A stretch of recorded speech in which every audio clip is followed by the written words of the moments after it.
Hello there. It is almost 3 a.m. on a Tuesday morning. We are at Naksan Kongwon. We're going to start our walk here, Naksan Park. And just look at how lovely it is out there, even at almost 3 a.m. You've got all these lights on. Now we're starting here and we're going to walk through the center of the city, but we're going to go through some popular spots to get there. That's why we're starting here. This is a popular spot and it's pretty nice to see at 3 a.m. I think, when there's nobody here. But Seoul never sleeps, right? We're gonna head down this way, down to the south just a little bit, and walk through Ihwa Mural Village very quietly. That's a residential area. Don't want to wake anybody up. Then we're going to make our way over toward the Jong-ro shrine. We're going to walk around the back of that, and then on the west side of it, what's it called, Seosulla-gil, and we'll walk through there and then into Ikseon-dong Hanok Village, then into maybe Insadong. I think we'll probably stop through there. Then we'll pass through Myeongdong on our way to Namsan, and we're going to walk up a relatively new path. It's probably the quickest path up to the tower. It's the Namsan Northern Forest Trail. It's a half-kilometer staircase through the trees up to the tower. I walked this route, I don't know, a couple weeks ago, and it took me an hour and a half to get to the top. Not the steps. I mean, the whole route was an hour and a half. The steps only took about 15 minutes. Now, I expect it to take a little longer than an hour and a half tonight because I'm going to be filming as we go, and I'm taking a little bit of a detour. I didn't actually walk through Insadong on that walk I did before, but we will be going through there this time. Look at that. It's very, very dark over here on this side. This is Cheonggyecheon below us. And if you were out here earlier, before midnight, you'd see a lot of lights down here from the villas and the old houses, the old Hanoks. Yeah, I recommend that if you're planning to see Naksan Park while you are in Seoul, to come here both during the day and at night. Don't come out here at 3 a.m. I mean, it's nice, it's quiet, it's interesting to see. But if you come out here around 9 o'clock, 8 o'clock, 9 o'clock, 10 o'clock, somewhere around there, the views from here are just absolutely spectacular on all sides. I mean, it's a fantastic view now, but it's darker than it would be earlier in the night.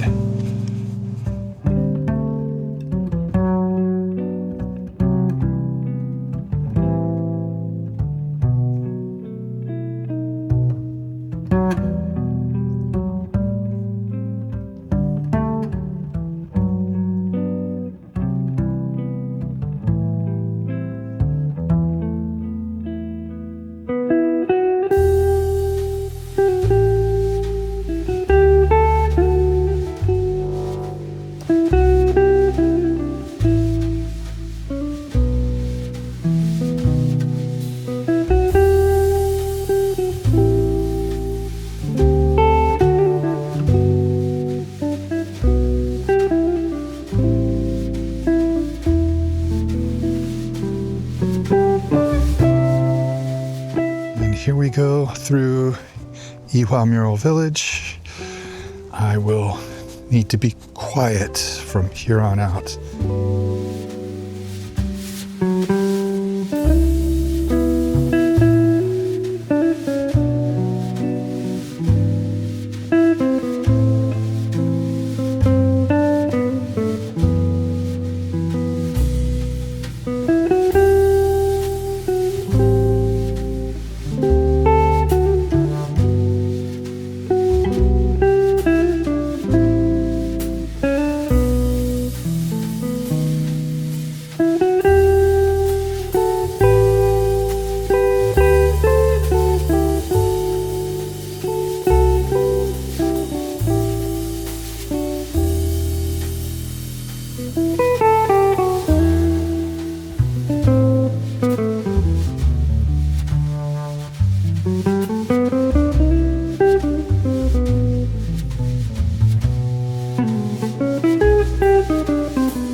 So these kinds of carts with the cardboard boxes and these cans and such typically belong to an elderly person who is collecting all of it to turn in for a little bit of cash.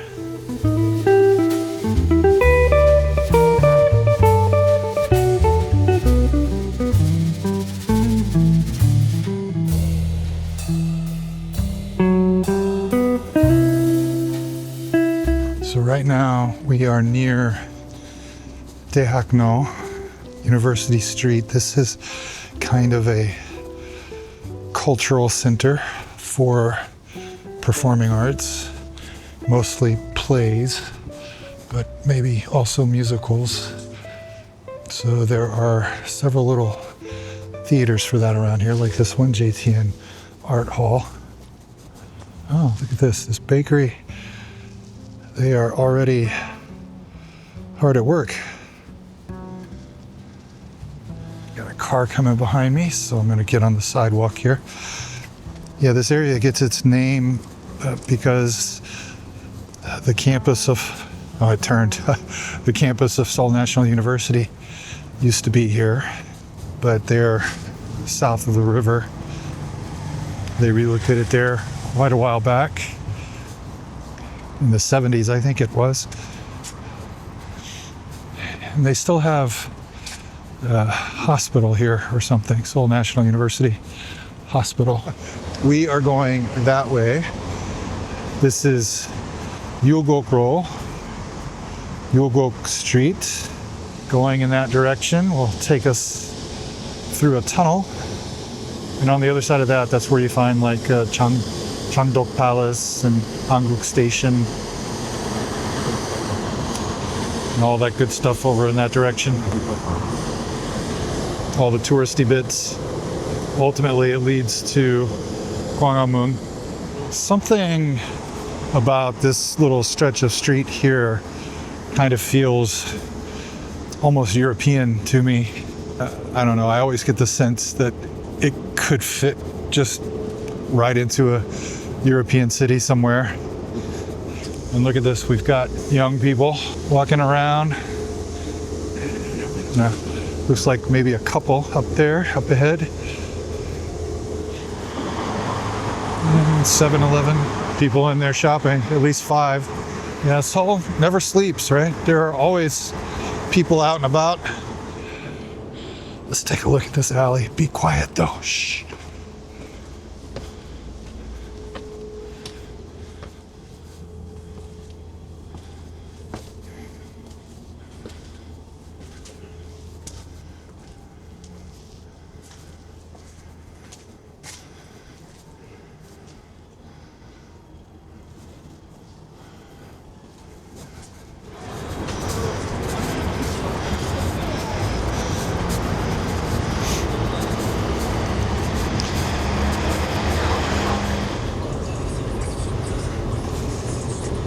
When I passed that couple who were ahead of us, I realized they were intoxicated. And then further up the street, there was a young woman by herself, intoxicated. You know, I'm always talking about how safe Korea is compared to some other places in the world, but that is from the perspective of, you know, a dude who's been living here for a long time. It's going to be somewhat of a different experience for women. I'm not going to say it's dangerous for women, but I will say it is less safe than it is for men, and especially when alcohol is involved. I'm not making these videos to encourage people to walk around at 3 a.m. in Seoul. That's not what I want to do here. But I do want to reassure you that if you are in that situation, if you find yourself out at 3 a.m., you shouldn't have to worry about it too much. These steps right here go up to a little park on top of this tunnel. This tunnel was not dug through anything here. This tunnel was constructed to create the foundation for that park above. I brought you here one of my favorite places videos. That's a wooded area up there. You've got a palace over here. What's it? Cheonggyecheon, I believe it's called. And you've got Jong-ro Shrine over here. The palace is where the royals lived, and the shrine is where they performed some ancestral rites periodically. And there was a gate from the palace that opened onto this wooded area, and a gate across the wooded area into the compound where the shrine is located.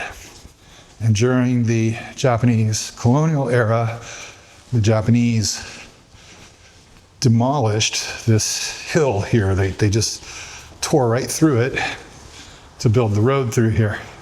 But somewhat recently, the government constructed this tunnel here. It opened rather recently, like 2 or 3 years ago, with the goal of restoring that wooded area between the palace and the shrine.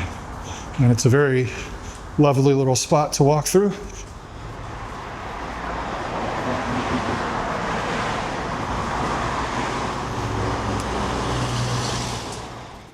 And here we go to Seosulla-gil. I think it's the West Patrol Street, something like that. Somebody at work here already. Oh wow, this is really lovely at this hour. No people. This is kind of a, I don't know if I want to call it a hot spot. I've been through here at different times of day and I've never really seen it packed, but it is kind of trendy. You've got a lot of old buildings here, a lot of old hanoks, and several shops have moved in. Some jewelry shops and cafes and bars.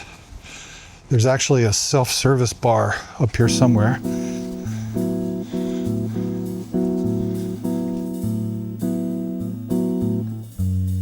Que reste-t-il de nos amours? Que reste-t-il de ces beaux jours? Une photo, vieille photo de ma jeunesse. Que reste-t-il des billets doux, des mois d'avril, des rendez-vous, un souvenir qui me poursuit sans cesse. Bonne fanée, cheveux au vent, baisers volés, rêves mouvants. Que reste-t-il de tout cela? Dites-le-moi. Un petit village, un vieux clocher,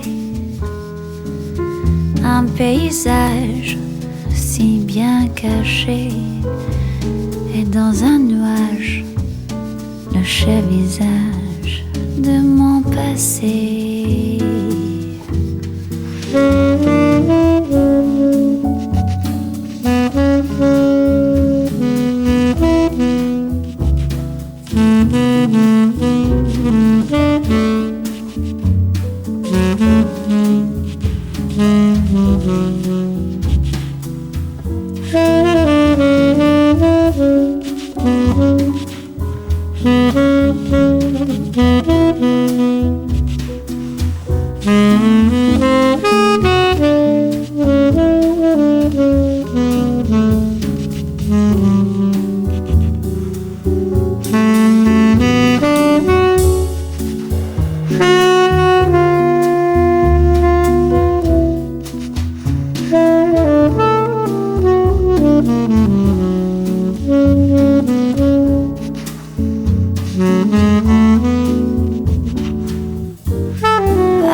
clocher, un paysage si bien caché, et dans un nuage, le cher visage de mon passé.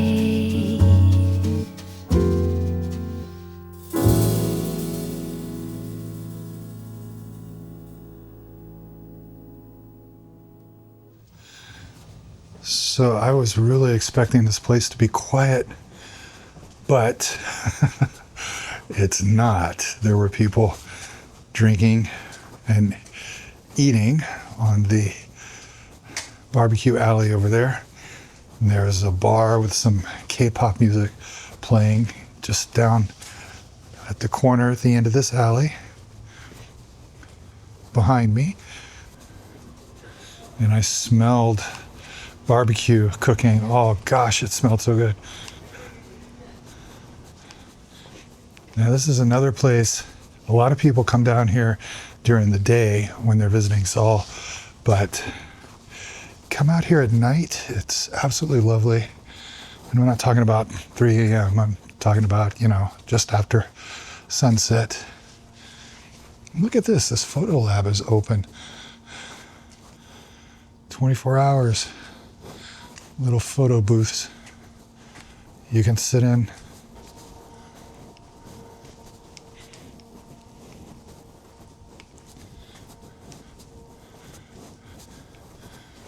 Some of the cafes down here are really well known. I don't know them.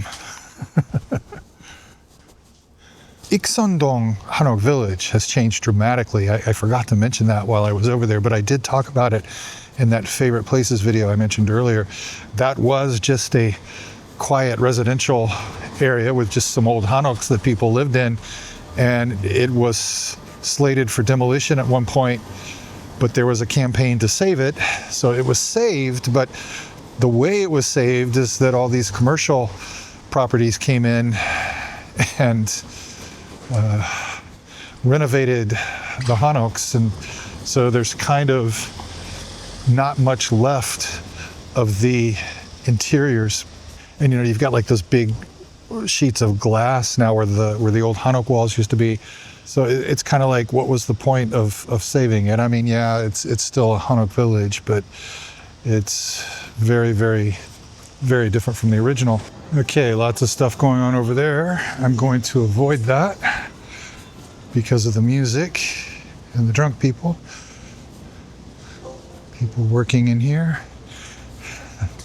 Speaking of drunk people, I saw a young guy passed out on the ground in the alley back there. Poor guy.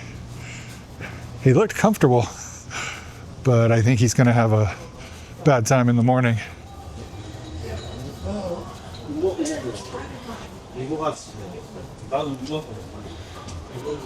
So this is the music instrument market, and there used to be a cinema in there too, and there are some other instrument shops in the area. I bought a Big Baby Taylor at a guitar shop somewhere around here. I think it was down this street right here. I don't play it anymore though. I haven't played it in quite a while. I'm thinking about selling it. Insadong is one of those places that has changed. They used to be very particular about what kind of shops opened up here. In fact, when the Starbucks opened here in Insadong, there was a major objection to it because it wasn't a Korean coffee shop. It wasn't a traditional thing. And there was some debate, and I guess the compromise was that the signboard was in Hangul. Now, look at this. There's nothing traditional about this. That's the thing about Insadong. Insadong was a traditional kind of crafts market, traditional tea, traditional style food, some of the Hanjang-shik restaurants and that kind of thing. And here's a vape shop. This right here, this pottery, this is what Insadong is about. This kind of thing right here. And there were some art galleries and things like that. You've got hanbok shop. And look at this, Korea Mart. This is totally aimed at the tourists. Advertising the banana milk. I used to love banana milk. Anytime I took a train ride back in the day, before KTX, they had the Semaul was the top line train. And back then, I would usually drink a banana milk on every train ride because I had a job for a while where I had to go down to Daegu every other week. A week in Daegu, a week in Seoul, a week in Daegu, a week in Seoul. And my boss had this habit of buying banana milk on the train. And I kind of got into it myself. Yeah, this is Insadong the way it should be right here. Calligraphy. Personal stamps. And I know there's that little mall up here with the sloping ramp, balcony thing. I can't think of the name of it off the top of my head. It's just up here on the other side of this building here, I believe. So yeah, I don't know. It's just things have changed. Not completely. It's kind of lost the feel it used to have, for me anyway. So, I mean, it still looks like Insadong, but something about it doesn't feel like the Insadong that I remember. I thought maybe it might be different coming through here when there aren't any people, because during the day, this place gets packed with tourists. And I thought maybe, you know, that might be part of it having so many people here, because it was never that crowded back in the day. It was busy, but never packed. At least not that I remember. It's not like I came here often, but it had a character, and I guess it still has its own character. It is different from other areas in Seoul, but it's not the same character. The character has changed somehow. Still a great place to visit, though. I'm not trying to discourage anybody from visiting. It's a place I recommend everybody visit at least once. And time check, it is almost 4 a.m., so we're making good time. Our next stop is Myeongdong, and it's not that far away. You know, somewhere around here, there used to be a batting cage where you could come and bat some balls for a little while. Those used to be actually quite common, surprisingly. But I guess those things have fallen out of fashion. I don't see them anymore. I haven't seen one in ages. And we could keep going straight to get to Namsan. We're instead going to cut through here and make our way through a couple of back streets, a couple of alleys, and enter Myeongdong from the north side here. Because if we went down the street straight to Namsan, we would bypass Myeongdong, or we'd have to come at it from the east, and I would rather come at it from the north. And then we'll come out of Myeongdong and we'll cross Daehak-ro, the street on the other side, on the south side, and head up the hill there to Soparo. Come out up at the Dongas town. This thing is annoying every time I come by here.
So I guess Myeongdong started becoming a popular shopping spot in the 70s and through the 80s. And by the time I got here in the early 90s, you had some cheap stores, you had some more expensive stores.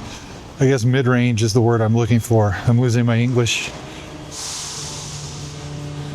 First time I came through here probably would have been in 1994, maybe 95. Definitely much different now. Might have been late 90s, early 2000s. I started hearing a lot of people speak Japanese down here. And at some point I started hearing more Chinese here. That's probably related to the Chinese embassy. Another photo booth. But then next thing you know, I started hearing more languages. Languages I recognized as Southeast Asian, but I wouldn't be able to pick them out. And that was during the early Korean wave days, I guess. And it wasn't long after that that all the street food vendors started showing up. There weren't so many street food vendors here back in the day. I mean, you had guys selling like ice cream in a little booth somewhere, or maybe somebody had a cart with like the tornado fries, the twisty fries, or something like that, right? But you didn't have like cart after cart after cart, lining the street like you do today. I think that probably started up in the 2010s. Happy holiday. Okay. All right, we are going over there.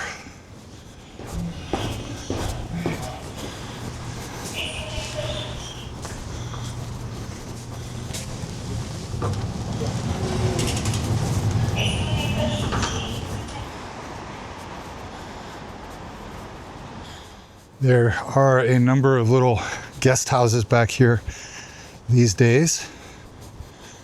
And you've got the Pacific Hotel here. And I have no idea what it's like. Yeah, several guest houses up this way. More people getting ready to go grab a bus. Looks like I saw a few people with suitcases, probably ready to catch the airport bus. It should be coming by before too much longer. The first one of the morning.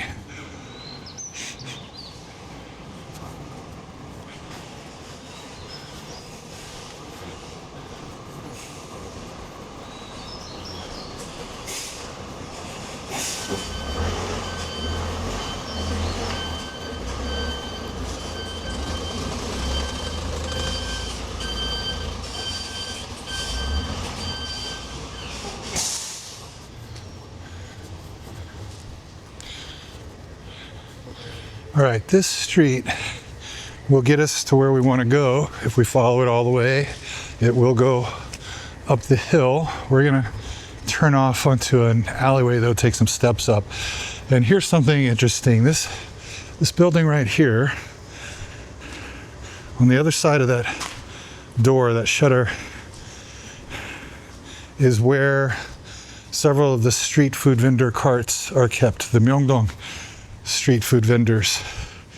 You'll find several of them in there. If you come through in the early afternoon before they all set up, yeah, we could keep going this way to get all the way up, but I think this is a more interesting walk.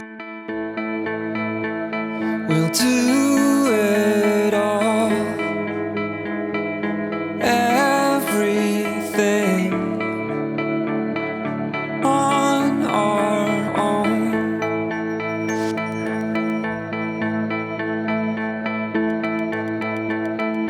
We don't need anything or anyone.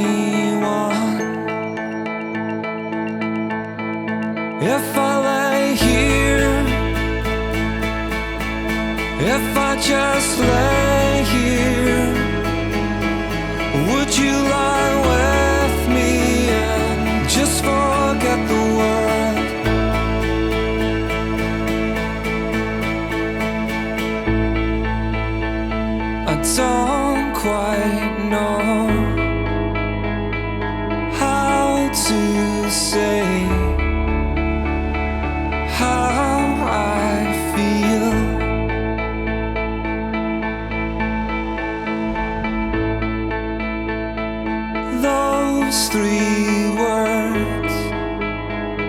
I said too much. They're not enough. If I lay here, if I just lay here, would you lie with me and just forget the world? Forget what we're told before we get too old. Show me a garden that's bursting into life.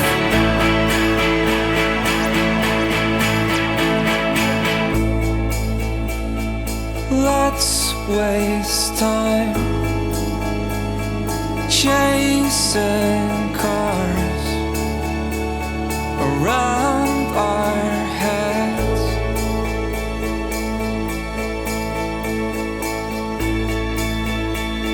I need your grace to remind me to find my own. If I lay here, if I just lay here, would you lie with me and just forget the world? Forget what we're told before we get too old. Show me a garden that's bursting into life. All that I am,